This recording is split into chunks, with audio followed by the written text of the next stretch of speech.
Olá, pessoal, vamos para a nossa primeira aula de hoje. Espero que tenham passado um bom final de semana, né? Começando a semana com bastante ânimo para estudar. Então, vamos lá.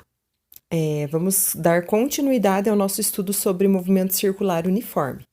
Hoje, nós vamos ver as polias interligadas por correia e por eixo que faltou para a gente finalizar na aula passada.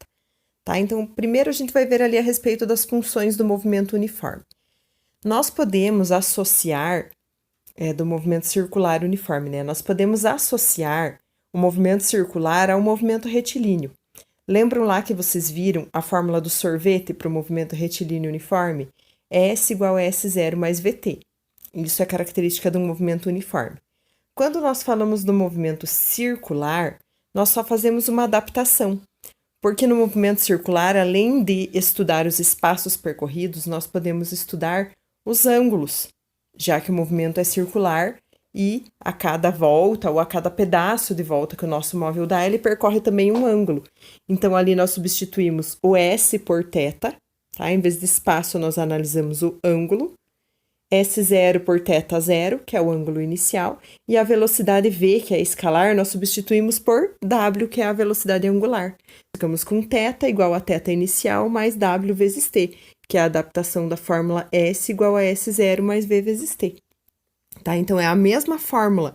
Nós só trocamos o S por θ, porque em vez de analisar espaço, nós analisamos ângulo, e a velocidade escalar pela velocidade angular. Tudo bem? Agora, nós vamos lá para as nossas polias, né? Que elas são utilizadas para fazer movimento circular. Então, as polias, nós podemos ter dois tipos ali, gente. Polias interligadas por correias ou correntes e polias interligadas por eixo. O que vocês precisam saber a respeito disso? Vocês precisam saber que a polias associadas por correias ou correntes, o que acontece quando as polias têm tamanhos diferentes? Como ali, ó, nós temos a polia A, que tem um raio menor do que o raio da polia B. Estão vendo que a polia A é menor que a B? Mas elas estão interligadas por uma correia. Então, quando uma gira, a outra gira também. Mas essa diferença dos raios, dos tamanhos delas, gente, faz com que a pequenininha precisa girar muito mais vezes para conseguir acompanhar a maior, tá? Então, elas não giram a mesma quantidade de voltas. A pequena gira mais para tentar acompanhar a maior. Então, enquanto aquele nosso ponto B amarelinho ali marcado gira uma vez, o nosso ponto A gira 2, 3, dependendo da razão entre os raios, para tentar compensar, tá? Então, eles não dão a mesma quantidade de voltas, mas eles precisam girar com a mesma velocidade. Então, a característica que nós temos para polias interligadas por correias ou correntes é que a velocidade escalar é a mesma, tá? Então, nós temos ali, ó, que o VA é igual ao VB. Como o V é igual a W vezes R, nós substituímos lá, fazendo WA vezes RA é igual a WB vezes RB. E ainda podemos substituir o W por 2πf, tá? Então, nós ficamos lá com 2πFARA é igual a 2πFBRB. Cortando o que tem igual dos dois lados, nós ficamos com a fórmula frequência vezes raio da polia A tem que ser igual a frequência vezes raio da polia B, tá? Então, vocês precisam lembrar dessa relação. Polias interligadas por eixo têm a mesma velocidade escalar. Como a velocidade escalar é angular vezes raio, nós podemos substituir lá e vemos que a frequência vezes o raio de uma polia tem que ser igual a frequência vezes o raio da outra, tá? Lembrando que frequência e raio, gente, são inversamente proporcionais. Quanto maior for a polia, menos voltas ela vai dar. E se ela for bem pequenininha, ela tem que dar várias voltas para compensar, tá? Agora, aqui para o outro lado do nosso slide, vamos analisar as polias interligadas por eixo. Então, ali nós temos duas polias diferentes também, né? A A é maior que a B, no caso aqui dos eixos. Mas o que acontece? Como elas são fixas naquele eixo central, quando aquele eixo gira, elas têm que girar junto. E as duas giram ao mesmo tempo e percorrem, dão a mesma quantidade de voltas. Se eu marcar ali, gente, um ponto A na extremidade ali do raio A e um ponto B na extremidade do raio B, como a polia A é maior, o ponto A vai percorrer uma distância maior do que o ponto B, mas eles vão girar a mesma quantidade de voltas, tá? Então, qual que é a característica das polias interligadas por eixo? A velocidade angular delas é a mesma, tá? Porque elas dão a mesma quantidade de voltas, elas giram a mesma quantidade de graus. E como o W é igual a V divididos por R, nós podemos substituir lá VA divididos por RA, tem que ser igual a VB divididos por RB, tá? Ou ainda, substituindo no lugar do W 2πf, nós ficamos lá que a frequência da A tem que ser igual à frequência da B, comprovando que elas giram a mesma quantidade de voltas, porque se as frequências são iguais, a frequência é a quantidade de voltas que o objeto dá por segundo, tá? Então, frequências iguais significa que as velocidades angulares são iguais, tudo bem? Agora eu vou passar para vocês um videozinho que eu fiz aqui, que nós vamos observar essas relações na bicicleta, que vocês vão conseguir ver a diferença dessas catracas girando e observar quando que a velocidade escalar é igual, quando que a velocidade angular é igual. Tudo bem? Então, vamos lá.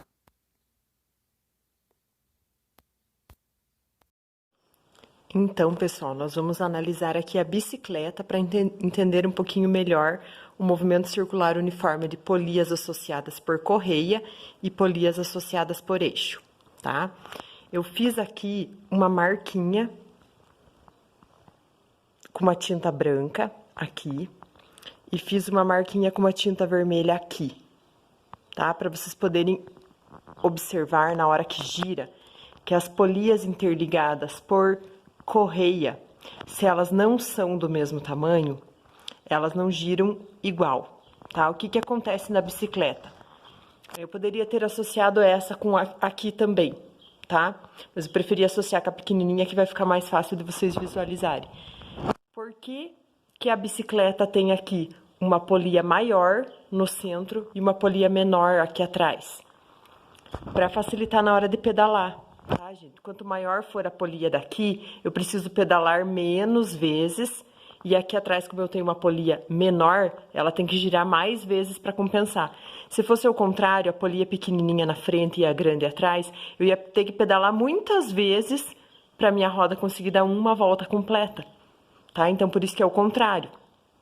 A polia grande na frente, que eu preciso pedalar menos vezes, e a minha roda dá mais voltas completas por causa dessa diferença, tá? Então, eu vou mostrar para vocês aqui, eu vou girar o pedal e vocês vão observar que enquanto a polia maior aqui, a catraca maior, dá uma volta, a pequenininha dá muito mais voltas, tá? Então, elas não giram a mesma quantidade de graus, porque a pequenininha gira muito mais vezes do que a maior, mas elas têm que girar na mesma velocidade. Então, a característica das polias interligadas por correia é que a velocidade escalar delas tem que ser igual, tá? O V delas tem que ser igual. Então, vamos observar aqui.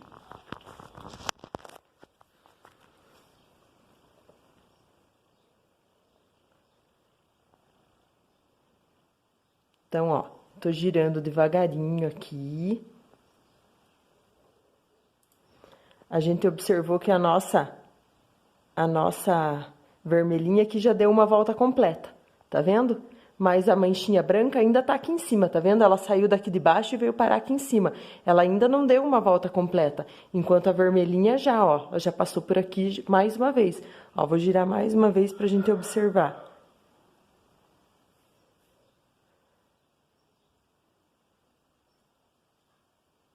Ó, a mancha vermelhinha aqui já chegou aqui mais uma vez, ela já deu mais uma volta, tá vendo? Enquanto a minha manchinha branca de tinta ainda está aqui, ó. Não deu uma volta completa ainda, tá vendo? Agora que lá tá completando uma volta na catraca maior, tá vendo? Porque a gente começou mais ou menos aqui. E eu já tô quase completando a minha terceira volta aqui na catraca menor, tá vendo? Então, elas não giram a mesma quantidade de voltas devido à diferença dos raios, devido à diferença dos tamanhos delas, tá? Mas elas giram com a mesma velocidade escalar. Então, a característica delas é que elas têm a mesma velocidade escalar, tá? Agora, eu quero que vocês observem aqui. Olha o que eu fiz aqui, ó. Eu marquei aqui no pneu uma manchinha branca, tá? E marquei lá, ó, uma manchinha branca. Qual que é a diferença dessas aqui, gente? O pneu e aquela catraca lá, elas são interligadas por eixo. É esse eixo aqui que fica no meio das duas que interliga elas, tá? Então, não são interligadas por correia, são interligadas por eixo. E observem essas duas manchinhas brancas aqui, ó. Quando eu giro aqui o pedal, ó, observem que elas giram juntinhas. Tá vendo, ó? O meu pneu aqui, a manchinha do meu pneu chegou aqui em cima, a minha manchinha branca ali, ó, chegou junto. Eles giram exatamente juntos, tá? Enquanto um dá uma volta completa, o outro também dá uma volta completa. Então, o que eu posso afirmar aqui? Que se eles dão a mesma quantidade de voltas, eles giram a mesma 360 graus ao mesmo tempo, tá? Então, o que eu posso afirmar aqui? Que a velocidade angular é igual, tá? Então, para polias interligadas por eixo, a velocidade angular é igual. Essa é a característica principal, tá? Quis mostrar aqui na bicicleta para vocês para ficar mais fácil de entender.